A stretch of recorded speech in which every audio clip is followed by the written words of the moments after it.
Hello friends, आज हम मुंशी प्रेमचंद द्वारा लिखी गई सबसे अच्छी बुकों में से एक बुक कर्मभूमि। आज हम इसकी रिव्यू और समरी करने वाले हैं, तो वीडियो पर बने रहिए एंड तक। दोस्तों, कर्मभूमि प्रेमचंद द्वारा लिखी गई ये बुक है। दोस्तों, मेपल प्रेस द्वारा ये बुक पब्लिश की गई थी। और इस बुक की जो मेन दोस्तों इस बुक में जो है अमरकांत नाम का एक लड़का होता है। वो देशभक्ति के कारण उसकी वजह से जो है अपने पूरे परिवार का जो है उनके हृदय जो है पूरी तरह से बदल जाते हैं। और एक महिला के ऊपर जो उनकी जो दुविधा होती है उनके ऊपर प्रकाश डाला गया है। इसके बारे में ये बुक है। दोस्तों इसमें जो मेन पात्र है वो होता है अमरकांत। जी हाँ दोस्तों, अमरकांत जो होता है उसके पिताजी का नाम होता है समरकांत। वो एक व्यवसायी होते हैं, दुकान चलाते हैं। और उनकी सोच ऐसी होती है कि हमेशा पैसा कमाया जाए। किस तरह से पैसा है उससे कोई फ़र्क नहीं पड़ता, लेकिन पैसा अपने पास आता रहे। और अमरकांत के दोस्त का नाम होता है सलीम। और अमरकांत की बहन का नाम होता है नैना। अमर की माताजी कुछ समय पहले गुजर जाती है, तो वो अकेला होता है। वो और उनकी बहन दोनों साथ में रहते हैं। अमर की पत्नी का नाम होता है सुगदा और उनकी माताजी का नाम होता है रुक्मणी। मुन्नी अंग्रेजों द्वारा प्रताड़ित एक महिला होती है। दोस्तों, इसकी स्टोरी कुछ यूँ है कि अमरकांत एक दिन जब स्कूल जाता है तो स्कूल में जो है पैसे लूटने का काम जिस तरह से किया जाता है उसे बहुत ही बुरा लगता है कि हमेशा फ़ीस पर फीस वो मांगते रहते और बहुत ही ज़्यादा फ़ीस वसूल कर ली जाती। तो एक दिन जब वो जाता है स्कूल में तो उस दिन फ़ीस लेने की बारी आती है। तो जब उसका नंबर आता है अमरकांत और अमरकांत का जब नाम पुकारा जाता है तो कोई भी नहीं बोलता है। और इतने में ही जब सर इधर उधर देखते हैं तो उसे अमर नहीं दिखाई देता। सलीम जो उसका बहुत ही अच्छा दोस्त होता है वो कहता है कि सर मैं बाहर जाके देखता हूँ, हो सकता है वो बाहर हो। तो बाहर जाके जब सलीम देखता है तो उसका जो दोस्त अमर जो होता है वो उसकी आंख में से आंसू आ रहे होते हैं, वो रो रहा होता है। तो ये देख के सलीम को बहुत ही आश्चर्य होता है और कहता है कि भाई ऐसी क्या बात हो गई कि तुम रो रहे हो और मुझसे कुछ भी नहीं बोल रहे हो। तो वो सलीम जो है पूरी बात समझ जाता है कि इसके पास फीस भरने के पैसे नहीं हैं, इस वजह से ये रो रहा है। तो सलीम ने कहा भाई ऐसी कौन सी बात है, मुझसे पैसे ले लेता, मैं तुम्हारी फ़ीस भर देता है, लेकिन तुमको कुछ कहना तो चाहिए था। तो अमरकांत कुछ नहीं कहता है, लेकिन उसकी आंखों में आंसू होते हैं और जो सलीम होता है उसकी फ़ीस भर देता है। तो वह बहुत ही खुश हो जाता है और कहता है कि यार धन्यवाद भाई, तुम्हारी वजह से जो है आज फ़ीस भर दी, नहीं तो मुझे स्कूल से निकाल दिया जाता।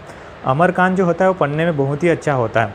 और सलीम जो होता है उसे कवि बनने का शौक़ होता है। वो हमेशा शायरी जो है उसके सामने, अमर के सामने कहते रहता है और हमेशा जो है उसको शायरियाँ सुनाते रहता है। अमर जो होता है उसे उसके पिताजी की जो मनोवृत्ति होती है कि हमेशा जो है गरीबों से पैसा लूटते रहो और पैसे को संचित करके रखो, ये बात उसे अच्छी नहीं लगती है। तो उसके और उनके पिताजी की हमेशा कहासुनी होती रहती है। लेकिन समरकांत जो उनके पिताजी होते हैं अमर के, वो चाहते हैं कि यार जो अमर जो है उनके बिजनेस, उनके धंधे में उसकी मदद करे और उसकी शादी करना चाहता है। तो शादी करने की जब बारी आती है तो सुगदा नाम की एक युवती होती है, रुक्मणी नाम की महिला उनकी पुत्री होती है, उससे वो विवाह कर देता है। सुगदा जो होती है वो बहुत ही अच्छे घर परिवार से होती है, अच्छे ख़ानदान से होती है। लेकिन अमर की जो सोच है वो ऐसी नहीं होती और वो चाहता है कि हमेशा खुद के पैसों पे ही जो है खुद के पैसों पे ही हमेशा दूसरों के टुकड़ों पे पलने से कोई फ़ायदा नहीं, इस तरह की उसकी सोच होती है। और वो अपने पिताजी से हमेशा कहासुनी उनकी होती रहती। लेकिन एक बार जो होता है, पिठानी नाम की एक बूढ़ी महिला होती है, वो जब उसके दुकान पर आती है और कहती है कि कुछ नहीं, मुझे बाबूजी से मिलना था और उनसे कुछ पैसे उधार लेना था। जब वो आती है तो उसकी हालत देख के अमर उस दुकान पे बैठा रहता है और उसकी हालत देख के उसे लगता है कि यार ये घर भी शायद अच्छे से नहीं पहुंच पाएगी, क्योंकि शाम का समय हो गया है, तो क्यों ना मैं इसे घर छोड़ के आ जाऊं। तो उसके कुछ पैसे दे देता है और उसे घर छोड़ के आता है। तो वहाँ पर शकीना नाम की एक लड़की होती है, तो उसे बहुत ही अच्छी लगती है। जो बुढ़िया होती है वो कहती है कि क्या करे बेटा, मैं और ये लड़की दोनों ही है इस घर में और हमारे पास कुछ भी नहीं है, और ये रुमाल वगैरह बनाने काम करती है। अगर तुम्हारे कुछ दोस्त यार हो, कुछ जान पहचान हो, तो ये रुमाल वगैरह बिकवा सको तो आपकी बड़ी मेहरबानी होगी। तो जो है अमर जो है उस बुढ़िया की बहुत ही मदद करता है और शकीना जो है उसके दिल में घर कर जाती है और शकीना से प्रेम हो जाता है उसे। लेकिन एक दिन जो है उसके पिताजी से ज़्यादा कहा सुनी होने की वजह से वो घर छोड़कर चले जाता है। घर छोड़कर जब जाता है तो सुखदा और नैना भी साथ साथ में चले जाते हैं। उसके पिताजी घर में अकेले रह जाते हैं।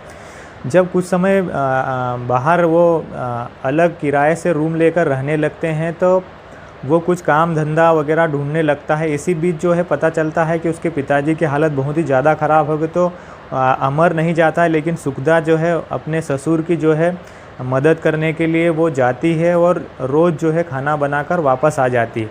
अपना जब सब कुछ उसके पिताजी ने जब बोल दिया तो हमें वहाँ मुंह दिखाने की कोई ज़रूरत नहीं है और उन्हें भी हमें कोई परवाह नहीं है, तो कोई जाने का मतलब नहीं है, तो वो कभी नहीं जाता है। और अमर की वजह से जो है सकीना जो पिठानीन जो बुढ़िया होती है वो उनका घर परिवार अच्छे से चलने लग जाता है।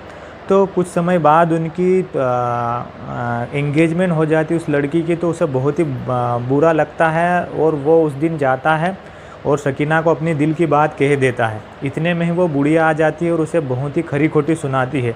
तो उसका मूड ख़राब होता है और वो अपने दोस्त के पास जाता है, सलीम के पास, और पूरी बात बताता है। तो सलीम को बहुत ही हंसी आती है और कहता है कि यार तुम्हें ये सब कुछ करने की ज़रूरत नहीं, तुम्हारे पास इतना अच्छा घर है, इतनी अच्छी बीवी है और तुम उस लड़की के प्यार के चक्कर में पागल होए जा रहे हो और अपना घर परिवार बर्बाद कर रहे हो।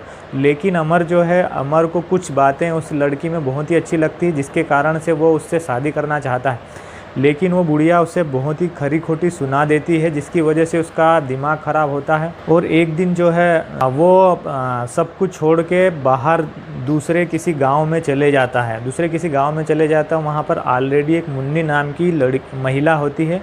अंग्रेज़ों द्वारा कुछ समय पहले उसे प्रताड़ित कर दिया जाता है। वो अपने परिवार को छोड़कर वहाँ पर अकेले बस जाती है। वहाँ जाकर अमर जो है रहने लगता है और वहाँ जो है बच्चों को पढ़ाने लगता है। और वहाँ पर गांव वालों की जब स्थिति देखता है कि बहुत ही ज़्यादा स्थिति ख़राब है और वो सरकार जो है कर लगाती जा रही है और उनसे पैसा वसूल करती जा रही है, तो उसे बहुत ही बुरा लगता है। और वो आंदोलन करने लग जाते हैं और वो गांव वालों को समझाते हैं कि यार हमें इतना कर हम नहीं दे सकते। और वो सरकार से बात करने की कोशिश करता है, लेकिन उसे जो है नहीं मानती है और बहुत बड़ा हंगामा होता है और वो इस तरह की चीज़ें चलती रहती। वहीं धीरे धीरे जो है सुखदा का भी हृदय परिवर्तन हो जाता है और उससे जो है लोगों की जो स्थिति, वो दयनीय स्थिति वो नहीं देखी जाती है। भी कुछ कर गुजरना चाहती है तो वो हमेशा जो है एक लोगों की बहुत ही मदद किया करती है और लोगों के बीच में एक बहुत लोग उसे बहुत अच्छे से मानने लग जाते हैं कि ये महिला के कारण ही बहुत सारे जो समाज में अच्छे काम हो रहे हैं। तो धीरे धीरे जब ये बात अमर को पता चलती है तो वो बहुत ही लज्जित होता है कि यार मैं उस औरत को छोड़कर भागा हूँ जो मैं मुझसे भी ज़्यादा अच्छी है और जो है उसके दिल में इस तरह की देशभक्ति हो, लोगों के लिए कुछ कर गुजरने की जो है उसमें इस तरह की सोच है, तो उसे बहुत ही अच्छा लगता है। और जब बहुत बड़ा हंगामा होता है, सरकार जो है उनकी बात नहीं मानती है, तो सुखदा को भी जेल हो जाती है और वहीं अमर को भी जेल हो जाती है और उसे पकड़कर जो है लखनऊ जेल में डाल दिया जाता है। तो वहीं पर सुखदा भी जो है होती है। तो अंत में जो है उनकी जो है देशभक्ति काम आती है उन लोगों की, क्योंकि उनकी वजह से पूरे लोगों के जो है भावनाएं, पूरे लोगों की सोच जो है परिवर्तित हो जाते हैं। वो उग्र होकर आंदोलन करने लग जाते हैं कि सरकार जो है कर पर जो है ज़्यादा से ज़्यादा पैसा वसूल कर रही है, वो जबकि इतना पैसा लोगों के पास खाने के लिए कुछ नहीं, उनके घर में दाल रोटी खाने के लिए कुछ नहीं हो, सरकार जो है लगाम पे लगाम उन्हें दी जा रही है और उनसे हमेशा पैसा वसूल कर रही है, जो कि बहुत ही गलत है। तो सरकार को झुकना पड़ता है और आखिर में उन लोगों की जीत होती है और वो अंत में जो है सारा जो है समरकांत उनकी बहू सुखदा और अमर जो है सारे लोग जो है हरिद्वार में जाकर बस जाते हैं किसी। दोस्तों प्रेमचंद द्वारा और भी अच्छी किताबें लिखी गई है, जिनमें गोदान और गबन बहुत ही अच्छी बुक है। दोस्तों उनकी अगर बुक समरी आपने नहीं देखी है तो ऊपर आई बटन पर नीचे डिस्क्रिप्शन में लिंक मैंने दिया गया है, वहाँ जाकर आप उनकी समरी भी देख सकते हैं। दोस्तों कैसा लगा है आपको ये वीडियो को लाइक और कमेंट करके ज़रूर बताएं। और अभी तक अगर हमारे चैनल को आपने सब्सक्राइब नहीं किया तो सब्सक्राइब कर बेल आइकन को ज़रूर प्रेस कर ले, ताकि इस तरह की अच्छी वीडियो आप कभी मिस नहीं कर पाए। मिलते हैं दोस्तों अगले वीडियो में, तब तक के लिए अपना ख्याल रखें।